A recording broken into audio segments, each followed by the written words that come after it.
ایمان اتنی اہم چیز، جیسے بندہ بائی برتھ مسلمان ہے، پیدا ہی مسلمان گھرانے میں ہوا، پہلی آواز جو کانوں نے سنی وہ اللہ کا نام سنا، اذان سنی، کیا ایمان اتنا آسان ہے ہاتھ سے چلا جانا کہ چند جملوں کی وجہ سے، کسی چھوٹے سے ایکٹ کی وجہ سے بندہ اسلام سے خارج ہو جائے؟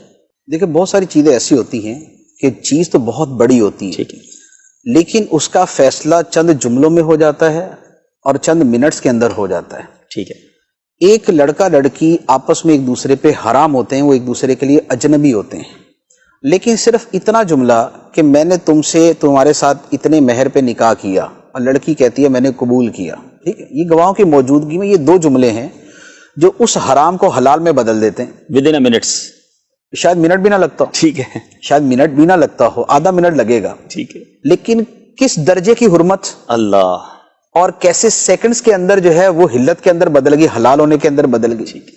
اچھا، یہی کہ جن کی شادی کو 50 سال گزر گئے، بچے بھی ہو گئے، بچے کیا پوتے بھی ہو گئے ان کے، پڑ پوتے بھی ہو گئے ہوں گے، لیکن اس کے بعد صرف شوہر کا اتنا جملہ کہ میں نے تمہیں اپنے نکاح سے خارج کیا، میں تمہیں طلاق دیتا ہوں، یہ اتنا جملہ جو ہے یہ اس 50 سال کی حلت کو حرمت میں بدل دے گا، حرام کر دے گا۔ اللہ اکبر، دو زندگیاں کہاں سے کہاں پہنچ گئی، ختم ہو جاتا سارا معاملہ، ختم ہو جاتا ہے نا سارا کچھ۔ اچھا، اسی طریقے سے کوئی آدمی ایسا ہی جملہ اگر ملک کے بارے میں بول دے کہ جناب میں اس ملک میں لعنت بیچتا ہوں، میں نہیں مانتا اس ملک کو، میں اس ملک کے قانون کو نہیں مانتا، میں اس ملک کی بنیاد و جڑ بنیاد کو نہیں مانتا، میری طرف سے جائے جہنم میں، بتائیے کون سا آرٹیکل لگے گا اس کے اوپر؟ چند جملوں میں وہ ملک کا غدار ہے۔ جملوں کے اندر جو ہے نا اس کے لیے جو سزا ہے نا وہ گردن لمبی کرنے کی ہے۔ تو جیسے چند جملوں سے ایک آدمی کی زندگی کا فیصلہ ہو جاتا ہے اور کہاں سے کہاں ہو جاتا ہے۔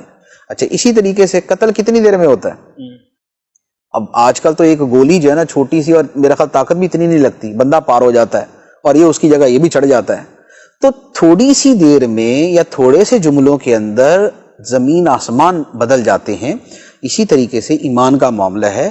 اب یہ دیکھیں کہ جب کافر مسلمان ہوتا ہے تو وہ کون سا جو ہے وہ پہاڑ کھودتا ہے، وہ تب جا کے مسلمان ہوتا ہے۔ اتنا ہی بولتا ہے نا، لا الہ الا اللہ محمد رسول اللہ، میں اس کی گواہی دیتا ہوں، اتنا کہنے سے وہ کس حالت سے کس عظمت کے اندر داخل ہو گیا، اس کا کفر ختم ہو گیا، وہ اس مسلمان ہو گیا، اسی حالت پہ ایمان ہوا، اس کے سارے گناہ معاف ہو گئے۔ بڑی زبردست مثال ہوگی۔ اس حالت کے اندر اگر وہ فوت ہوا تو ہمیشہ ہمیشہ کی جنت اس کے لیے ہے، ہمیشہ کی جہنم سے وہ محفوظ ہو گیا۔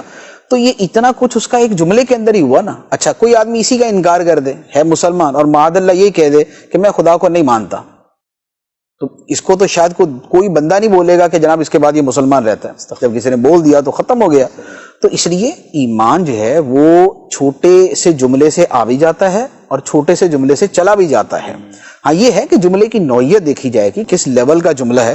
ہو سکتا ہے کہ کوئی ایسا نیت کا کسی جگہ اعتبار ہوتا ہے، کسی جگہ نہیں بھی ہوتا۔ ایک آدمی بولے میں خدا کو نہیں مانتا اور اس کے بعد بولے جی میری نیت کچھ اور تھی، تو اس کا اعتبار نہیں ہوتا۔ یعنی اتنا اسرح السری قسم کی جو چیزیں ہوتی ہیں اس کے اندر نیت کا اعتبار نہیں ہوتا۔